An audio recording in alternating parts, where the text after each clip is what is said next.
in this whole field that we in, with dealing with the community and out of school time programming, the best thing you can have is a network of people that you can call when somebody needs help in some kind of way. Because your tragedy and my tragedy might look two total different ways, but at least if we all are working together, or we have a team of people that we work with, it's a great thing to have, because it's like, yo, I can't do that, but Right. my homeboy over here can.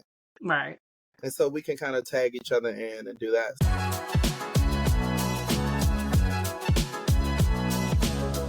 Hello, everyone. Welcome to School After Hours podcast, where we talk about all things related to out of school time programming and education. I am your host, Jay Lee, and today we're going to have a great conversation about collaborating with community partners in other youth organizations to help empower your youth to develop their skills, but also we're going to talk about holding all parties involved accountable at the same time. So I thought it would be great to have Dre'mon Miller, the founder of Street Smartz Over Safety, on the show, so he could give us some tips and tricks about how to collaborate with community partners, but also what it looks like to hold your students, your partners, and parents accountable at the same time as you are growing and learning together in this after-school programming space. So with all the wonderful things that he's doing and expanding as well for his mentoring program, I think that he was a great choice to have this conversation with. So let's go ahead and dive into it.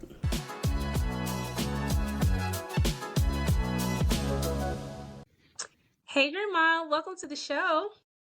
Hey, thank you for having me. I appreciate it so much. No problem. Well, it's great having you here. Street Smartz Over Safety has been doing some wonderful things, and I thought it would be great to have you on the show to just kind of talk about like the behind the scenes stuff, how you all got started, what was your motivation behind it, and like all the great things that you all are doing in the community, but you're also in the place of expansion at the same time. So I think that's great, and also something to be talked about as well. Also, it was featured in a book. Yep. Right. So definitely want to talk about that. You know, we got authors out here in youth development, what you know about it. Hey. So with that being said, for the people that may not know you, Dre'mon, go ahead and introduce yourself and give them a little bit about you and what you do. Okay. So I'm Dre'mon Miller. First of all, that's me. I am one of five. So my mama got 5 kids. I'm one of the 5. I'm the oldest boy, the middle child. I have 3 sisters, 1 brother. My biggest haters, my best supporters, and the people who get on my nerves the most, but also my loves. So I am a native of Richmond. I grew up on Southside Richmond. I graduated from George Wolfe High School in 2010. Go Bulldogs, always. And then after high school, I went to VCU, where I studied criminal justice and homeland security. And yeah, so I served as a cop. I worked as a correctional officer. Had the opportunity to be the only criminal justice teacher for 6 years for RPS, where I created a wonderful program where students came through, got college credits, now are working in the law enforcement field, and built connections through the school system that led me into starting Street Smartz Over Safety in August of 2021. Yeah, I was working already in the after school programs under Jump Stars. That's another organization that's in out of school time. And the wonderful leader of Jump Stars asked me to come and work with her doing some criminal justice lessons virtually. And I didn't know the students at all. The students were in Portsmouth. I was virtual. I was a little afraid because I was like, virtual. This was before COVID, so I didn't have those skills yet. Right. And teaching a crime scene on virtual That's is a little different. Yes, it's definitely a little different. But I taught the class. We had a great time. So I ended up teaching 2 more classes for her, and then she came to me and she was like, "What you waiting on? Like this is a business. What are you doing? And you're good at it." So I started teaching criminal justice and principles and out of school time programs, forensics. But I was like, well, I want something different though. Like I can teach you forensics and we could talk about forensics and STEM and we can add those principles in, but how can I teach something that's lasting or give you skills that will help you as you are growing to be a young adult or an adult, or when you go off to college, or or even just transitioning from elementary to middle to high school, what are some skills that you can have, some soft skills that could help you be able to be in different rooms and know how to function in those places? Right. So we started to think about, okay, so we teach them fingerprinting. So let's talk about what makes you unique. Only one person has a fingerprint. Nobody has the same ones. So let's talk about what makes you unique. We added those pieces together. Or when we are doing eye dissections, when you look out of your eye, what do you see when you look in the mirror? Mm-hmm. So kind of bringing in some of those things to make it a full rounded piece where they're learning about themselves while they're also having fun. So that's one of our initiatives with our Street Smartz Over Safety. Once again, we started in August of 2021. We didn't really do any work until January of 2022. Mm-hmm. That's when we really rolled out and started getting into the afternoon programs. And then I became certified in CPR. So I started teaching CPR, which is a big initiative that we do in the city and the state as a whole, actually, because we travel to do CPR as well. And first aid and revive training, because we have the big epidemic in the state of Virginia of opioid overdose. Yeah. So educating people and getting that Narcan to them so that way they can help respond in times of emergency or tragedy when somebody is going through. And then now we have Street Smartz Boys, which is another branch for us. And Street Smartz Boys is basically a mentoring program for young men, Mm-hmm. 12 to 19. We have it during the summer. We have a program during the year. And now we pushing out this year Street Smartz Girls. We're doing a little pilot program where we're going to have about 10 to 15 girls who will come together and learn what is it like to be a woman. And y'all know I am not a woman. I'm a man. So I have a great team behind me that is working with the young girls. And what will happen is there will be some moments where the boys and girls will learn together Mm-hmm. as a cohesive unit, so that way they can learn from each other. Mm-hmm. So we have a lot of things going on right I now. see. I see. Glad to hear it. So yeah. With that being said, you have a lot going on. So when you're building out your concepts and what you want to get across to your students, like what is your process like? So for me, I listen a lot in different rooms, different conversations, different people, different economic status, different social status. Everywhere I go to, I listen and I take notes. So I listen to uh, politicians and what they say, and I Mm-hmm. write it down. Don't mean I'm gonna follow everything that they're saying, but I want to see what your perspective is on younger people, and I listen to that. I listen to my grandparents and the older guys that I be around, and what do they say? This generation, this, I write that down. I listen to people my age and what they think about younger people. I listen to the parents, and we poll the parents to see, what do you think your child needs, or what do you think around the house? What do you see? What skills they might need? But then we also ask the young men too, what are some things that you all would like to learn? What are some experiences you would like to have? And then taking all of that information to try to get the most full-rounded and well-rounded ideas and thoughts. And then I have a wonderful team, Mr. Davis, Mr. Keyron. I have 2 interns that this week was my first time. This year is my first time getting MYA, Mayor Youth Academy interns. Mm-hmm. And Deron and Anthony has been killing it all week. Like, they have went with me and they were teaching middle school kids on the fly. They went and mentored younger boys, teaching them how to tie ties, so partnership for the future. So I have a great team around me when it comes to planning, and I don't do it all on my own. I bring them to the table and I spearhead the conversation, and then we build it out from there. But we Mm-hmm. also leave room on certain days for the young man, once they're in the program, where these are their days where they can plan the day themselves. And they can give feedback and tell us, oh, you know what, we want to do this or we want to do that. And then I try my best to make it happen. Right, right. And I think that's very important because often when we plan, I find out like in different programs, like the feedback from the students are not always taken into consideration, but yet you're building this program for them. So like their voice needs to be respected and their voice needs to be heard. But also they need to feel like they're valued at the same time when you're asking them, like, hey, what do you want us to do? Like, what are some of the things that you feel like you would benefit you the most? And in having that exchange with them, I feel like it builds a certain level of trust at the same time. Yeah. That's very true. Very true statement. And the trust is big, especially when you're dealing with boys. Me as a male, if I disrespect their trust, that can hurt them forever trusting anybody else in life. Especially when they look up to you. And I feel like certain kids are very fragile when it comes to trust. I know for me, there's certain people who I still can't trust as as an older adult, because I never really know what the true motive is. So I don't know what is the end goal here. So even we could work together, I can do stuff with you, like there would be no problem. But in the back of my mind, it's always, Right. you would never get 100% of me. 65 is all you're going to get. And the rest of it, I'm going to keep locked in a room in the back of my mind and in the back of my heart, because I'm not opening that up to you because there's no trust.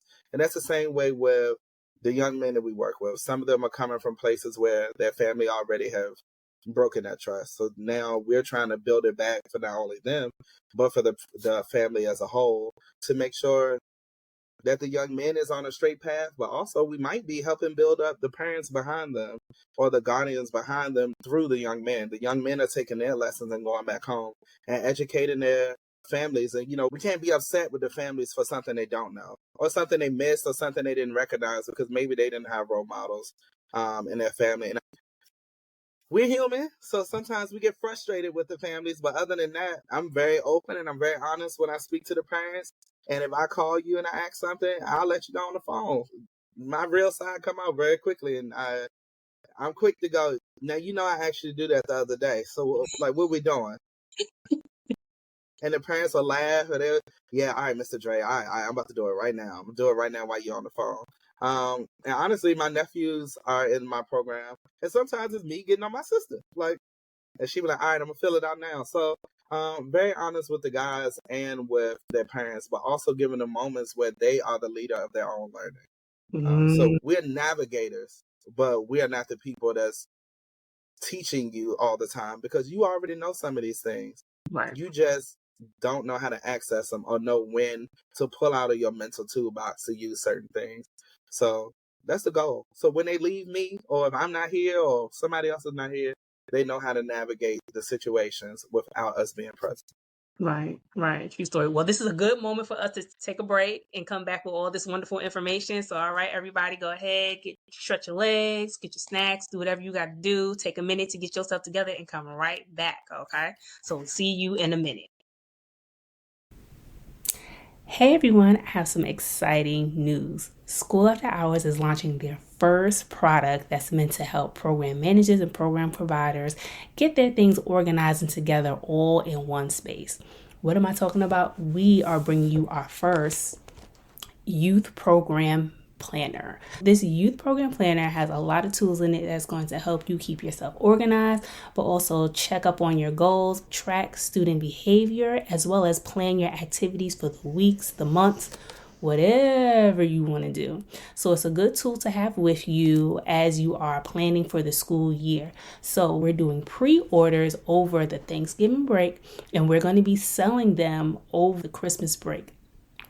So join our wait list and get 2 sample pages for the planner as well. You can kind of test it out to see if you like it before you actually go ahead and make that purchase. The link will be in the description or the show notes. I hope you join. Talk to you soon. Hey everyone, welcome back to School After Hours podcast, where we have Dre'mon Miller here from Street Smartz Over Safety. And we've been talking about his wonderful program and all the great things that they're doing for our young men, but also in the community as well. And last time, before we went on break, we were talking about this accountability piece, right? So when it comes to accountability in your program, like what does it look like for not just your students, but also for the parents that is involved as well? So when the parents register their students, usually before they register, I have like a one-on-one conversation with them on like, what is our goal? What are we planning on trying to help them with their students? And letting them know, and then asking them, do you think this will be a fit, or do you think that your child will benefit for what we're trying to do? Because we might not be for every student. There's plenty of organizations, and it might be another organization, and I might just be the connector to get you to the right person that your student is looking for, but maybe we are for them. So just bringing the parent in and letting the parent know it's a safe space not only for your kid, but for you too. Mm-hmm. Like, we are here to help, but we only an extension of what you are. We're not going to be their parent. You're their parent, but we're Mm-hmm. here just to help and assist. And even when they're registering them, we give them moments of asking them, tell us who your student is. Mm-hmm. Tell us how your student learns. Tell us what makes your student happy. And also, what are some things that you think your student should work on? And then basically, those are things there that we could use to go back and say, well, look, you asked us this, you told us this, this, and this, but you're not doing your portion to help us achieve the goal or getting back there. And so if you want them to do it, the child is doing their part, but you're not doing yours. Mm-hmm. And if you can't hold up your side of the bargain, then we're going to have to figure out, because something here is going to have to change, because now you're affecting our effectiveness as an organization because you won't do your end. Mm. After you had those courageous conversations with them, right? How do you begin to give them the assistance that they might need? Because they may not have the language or the tools, right? I would meet with them and come up with a plan. Okay. And it's a conversation had between them and the student as well. And it might not be a conversation had all together. It might be I'm calling the parent, we're talking, but then the parent talk to the student, or I'll talk to the student. And we come up with a plan. Like, these are action items that I need you to do as the parent. These are action items I need the youth to do, and hopefully we can achieve a goal at the end. So it's different. It's difficult as well. You have those parents that's, for lack of better words, they're overbearing. So they, this, and this. You my only child. What do you do today? And the kids be overwhelmed because it's like, all right, like, I had a good time. Leave me alone. But then you have the parents who are kind of like, oh, y'all had a good day today? Yeah, we had a good day. Okay, cool. See, they gonna get the stuff done, but it's just gonna stay there. Then you Right. have those who are kind of, oh, y'all with Mr. Dre and Mr. Davis, go have fun. They kind of disconnected from it because it's like a moment of the child outside of the house, away from them where they know they're safe. So it's kind of like a breather for the parent. Mm-hmm. But even in those, it's like your job here is still to be connected in their involvement and their evolution of growing to be young, successful men. No, that's right. Because they all need it. The babies do. They really, really do. But that brings me to another point of you not just exercising collaboration with parents and students, but I also know that you do community collaborations at times as well. So in doing a community collaboration, like, what are some of the things that you take into consideration? So before I collaborate with anybody, the first thing that I do is I meet them, usually, not work. I don't want to meet you just at work. We're not meeting at an event. I don't want to see you with your business shirt on and we at your event and now you all polished and looking wonderful. I don't want to see that person. I want to know who is the real down and dirty you. Right. Now, I'm not saying I got to see you at the club, but I want to know authentically, who are you? Because that's the real person. That's the person behind the scenes. That is at your heart who you really are. And then from there, I can know who I'm bringing around. I'm very selective of who we partner with. I'm very selective of who I bring around fragile youth, the community, and that could be any age, because I feel like when we come and present or when we put on a program, there is a certain energy that I want to have in a room. People who come to our programs are excited. It's fun. It's uplifting. You're going to learn, and I might jump on your back and get mad at you, but it's going to be with a smile, and we still going to have a great time. So I have to make sure I protect that, because that aura is what follows us as an organization when we walk in the room. So I have to make sure to protect the people that's working with me.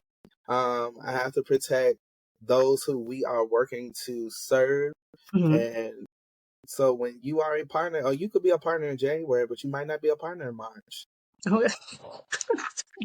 Because in January you was okay, but in March your values or alignment has changed. And I can't bring you back in under another subsection of where you are in your life, because I have 35 young men who come from different backgrounds who, if I present something in front of them, because they trust me or my staff, they're going to take that and they're going to roll with it. And they're going to take that as, oh, this is a truth because they said it and I trust them. And because I trust them, I'm trusting the people they bringing in. And then this person get up here and I'm in the back corner like, what are they talking about? You have people who come up and they pitch a great idea.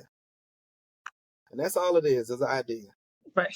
No plan, no mission, no nothing behind it, no reasoning why they're doing it, no result, not looking for a result. And then you also have to watch out for the people who just do it because you want camera time, but you don't need that at every event. Sometimes having too much press or focusing on that so much, you miss the places and where you're supposed to be helping people. Right. So I agree. I completely feel that. But being that you're doing so many wonderful things, what made you want to collaborate within your community and with other partners? Well, I learned a lot of lessons from when I reflect back or sitting around talking to my siblings about like how we grew up. We all are 5 different people. We all needed different things coming up. So just talking to them sometimes and listening and just to think about, we always say that, it took a village to raise our 5. Like it did. Between our grandparents, our aunts, our uncles, our cousins, our older cousins, or even the 5 of us helping raise each other. By doing that, like we knew that all of us had different skills. Each person came and gave us something else as we were growing. And because of that, that made us who we are now. So that's the same thing I felt like when I was making and coming up with the ideas for this business. I have great ideas. I have great sets of skills. I feel like I'm pretty knowledgeable, most times. But I also know I don't know everything. I haven't been in every room. I can't transcend to every room because some places are just not for me. And meeting other people, I think we had kindred spirits and just meeting them and having conversations. I was like, yo, this person has a good heart. They doing this work and they exceed where I lack. So in order to be able to help and create a full rounded program for the young men, or even not even the young men, but the after school program, a full rounded place where we can kind of knock down certain stigmas that they have either learned or built on their own. And kind of in their minds give them a free range of being open and creative in their learning process and their growing process. I knew I had to collaborate. So I knew I had to collaborate with New Collar Solutions because Curtis does a wonderful program with young boys about being a king and coming over and just, what does that look like? What does that look like going through life? Or I knew I had to collaborate with Real Girls. I had to, because the young men need to learn how does certain things affect females. And how does that look going through life? Y'all all come from a household where you have a mother there, but sometimes you disrespecting the female, and the females need to learn from the guys as well. So bringing them together was awesome. I knew she had a skill set there for them to grow to be the best person they could be. How do you function with these different people? And making sure I put them in rooms where they are learning everything that they can right now, or at least get a little snippet of it. So that way, if something comes up later in life, they can go, you know what? We did something about that one day over there in that program. And maybe I should think about it this way because other people perceive things different than I do as a male. So I had to, partnering with Podium, RVA, that teaches literacy and writing. The young men need to know how to write. They need to know how to articulate, not only verbally, but also on paper. I don't want you to write something and when they see your writing, they already know, or they think they know who you are, or your background, or where you come from. You and Johnny both should be writing, and they don't know the difference between either one of you unless they had your name. And with your collaboration, like how have you seen those collaborations like benefit not just your students, but also the other programs that decided to participate and partner with you at the same time? Well, I think because I'm pretty strategic on how we partner and who I partner with, I think we mutually benefit because we support each other all the time. So I come to your event, you come to my event. We are able to branch out to different people. It benefits them because they know what I can bring to the table. So when they have a family that needs help or assistance, like, yo, I got somebody that you can call. It's a connection piece. And this whole field that we in, we're dealing with the community and out of school time programming. The best thing you can have is a network of people that you can call when somebody needs help in some kind of way. Because your tragedy and my tragedy might look two total different ways, but at least if we all are working together, or we have a team of people that we work with, it's a great thing to have. Because it's like, yo, I can't do that, but my homeboy over here can. And so we can kind of tag each other in and do that. Very true. Very true. Now that you're expanding your programs to the young girls, right? What are some of the things that you're trying to keep in mind as you're building like your services, not just for the girls that you're bringing in, but you're also at a place where your boys are about to graduate and they're moving on? Like, how are you trying to mentally prepare for that? Stressed out. That's what it is. But no, for the young men and the young ladies, when they graduate, so we have different opportunities for them to come back. Right now, I have one of my high school students, well, two of my high school students. One just graduated high school. The other one is actually her first year of ODU. So we have opportunities where they are in town for the summer. So while they're here, they work for me.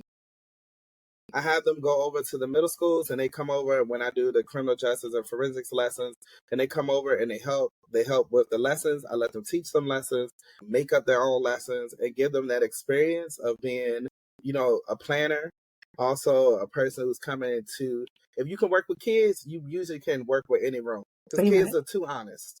Your breath stink, they're gonna tell you your breath stink. If you look like you don't know what you're doing, they're going to tell you don't know what you're doing. Like, so why you here? You don't even know what you're doing. They're going to tell you. So we have opportunities of growth in that way. And we also have interns with us during the summer when we have these programs. You've already went through the program. So we're planning so when they come back, they can serve as peer mentors to the younger guys. Mm-hmm. Right. And how are you preparing for your young ladies that you're now adding to your program? For the young ladies, the plan for them is, our whole goal for them is like, what is a queen? Ooh. Like, what is, in whatever realm you want to be in, what is a queen? Live your life as if you are a queen. And that means in every realm you go in being creative, and how you look, how you dress.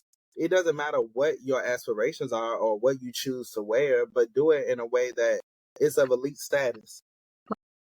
So for you, what's certain things that you have that's not going to change? What's instinctively you? Take that and grow, be the best you can be. And for them, that's what we want them to focus on. We want to start instilling in the young girls in the TikTok age and the social media age, where everybody's trying to focus and be like what they see on the computers. Baby, that ain't real. So what are you bringing to the table? Right. And then from there, help them build on that so that way they can focus on their self-esteem, their mental health. We want them to know, like, it's okay to not fit in. Right. I'm okay with being outside the fence and not in the fence. Mm-hmm. Because in the fence, you stuck. You can't go but so far. Right. Unless you open the door and break out. But outside the fence, I got free realm. I can go where I want to go. So that's what we're doing for the girls. Well, it sounds like a great one, Dre'mon. So before we go ahead and slip off to this next section, matter of fact, we're going to talk about this other thing in the next section of our show. So, all right, you all, it is time for us to go ahead and slide into our Professionals Lounge. I'll meet you over there. Professionals Lounge is a segment of the show that allows guests to share advice with other practitioners in the OST and youth development field about how they can begin growing their gifts and talents, but also develop themselves as professionals in the field. Here's our Professionals Lounge conversation. Well, hello, everyone. We have made it to our Professionals Lounge, the last segment of our show. We have Dre'mon Miller here with us, and we've had a lovely conversation about all the great things that his program is doing, Street Smartz Over Safety. So what would be one piece of advice that you would give to program providers that are starting this process? Like, they're interested in doing a program, but they might not know like the beginning steps. But also you're in a place of branching out and doing something different because you are part of a book collaboration. So go ahead and mention that to them for the more seasoned or for the ones that may be interested in, publishing a piece of work and what that may look like for them. Okay. So for me, I would say that if you are starting and trying to start in this type of work, do what you're passionate about. If you are passionate about it, then that means it'll be easy. And easy work means that you will do whatever you have to do to make sure it's the best work ever. And make sure as you meet new people on the journey, because you're going to meet great people, know what your main mission is and make sure everything that you branch off to always comes back to what the main mission is. Mm-hmm. So you think about it, it's like driving down the road, but you have side streets. You go on those side streets, you do the work there, and then you get back on the main road to go to the final destination. Mm-hmm. And that's what you got to think about. But as you meet people on that road, don't let them stop and take things from what your mission was. If they're not adding, then you take what they said and you put it back. Mm-hmm. So yeah, that would be my advice as you go through this. And when talking about the book, I was asked by Pamela Coleman when I went to Curtis Hall's event from New College Solutions. I was approached by Pamela Coleman, and she told me that she was doing a book, an anthology on Black men's mental health. Mm-hmm. So there are about 20 different Black men that's in this book, and there are all different stories from each one of us. Each one of us had our own chapter. We wasn't told exactly what we had to write about, and we had free realm to go in any direction we wanted to. I had 48 hours to write my piece because I was asked later than everybody else. 48 hours. But we made it work. And the book is called Unspoken. It's Okay to Not Be Okay. It's a great book with a lot of great stories. A lot of the guys took the position of writing from their own lives and like how they thought, but then some actually wrote from like more theories and talking about that and then applying it. My story is more so introspective. Okay. That is good for younger guys, middle age, older guys, just reading and making you think of certain things, of how things can affect a young male as they're growing. So how does things resonate with you when you're saying it, when you have those microaggressions, because you might not mean nothing by it because everybody been saying it to you, but not knowing how it affects a young man who's trying his best to be the best he can be, but also dealing with all of this stuff inside of the home. And I wrote my part of the book like that, so that way I could use it as a piece for the young men that we work with, and giving it to them and then like dissecting it and breaking it down for them to understand in certain parts of life, these things will happen, but what is the healthy way to respond to it? Right. And if I'm being healed by it, the whole hopes is that other people in the community, as they read it, also can be healed as well. Just by maybe something that I went through or something that somebody else went through as well. And being able to see it and knowing that there's a future in the end of it is great. But it's the same thing that we do with our work in the out of school times. Sometimes when you start it, it might look bleak. It might look real bad. You might, I don't understand what's going on. This is hectic. The planning stage is horrible. You know, the money don't look right. I don't know if we're going to get the money. I don't know what's going to happen, but there's a need. People are asking me to do it. All of those things are happening. I've had moments where I have just laid on the couch all day because the anxiety of it all is stressful. But that's when you have to make sure that you have a great team around you. People who actually support the mission and the goal. People who don't just give you lip service, but actually are ready to put their feet on the ground. And being connected to different outside programs and organizations and groups and alliances. So that way when you go out to do that work, you know you got people that's backing you, people that's supporting you, and people that's uplifting you too. Get some people who uplift you even if they're not in the room. Right. Or going to uplift you when you're not in the room. Exactly. And if you do that, I think, everything will be successful. That's it. That's the goal. Win on top of win on top of win. Well, thank you, Dre'mon, for being with us. If anyone wants to get in touch with you and find out more about Street Smartz Over Safety and all the wonderful things that you do outside of Street Smartz, how would they get in touch with you? You can Google us, Street Smartz. Our Facebook will show up, or you can go to Facebook. It's Street Smartz Over Safety. You just type in the name and we pop right on up. We also Instagram, Street Smartz Over Safety. Our website, if you put it in Google, it's going to pop up first. Email, streetsmartsoversafety@gmail.com. All of those things, if you message us, we respond back very quickly. All of our different platforms. And our goal is just to do what we can in the city to try to make somebody be successful, somebody to grow, and, for people to have long life. No, that's right. Well, thank you so much, sir, for being on the show. I greatly appreciate you and all the work that you are doing. Well, everyone, that brings us to the end of our show. If you liked what you heard and you enjoyed our conversation, make sure that you're following us on YouTube, but also hit that like button so we know what you are enjoying. You can also find us on other podcast platforms like Apple Podcasts, Spotify, and Google Podcasts if you want to listen to our audio version as well. To get more behind the scenes stuff, make sure that you're following us on our social media accounts, Instagram and Facebook at School After Hours. Well, that's all I have for today. In the words of Mr. Arthur Ashe, start where you are, use what you have, do what you can. Until next time, y'all. Bye-bye.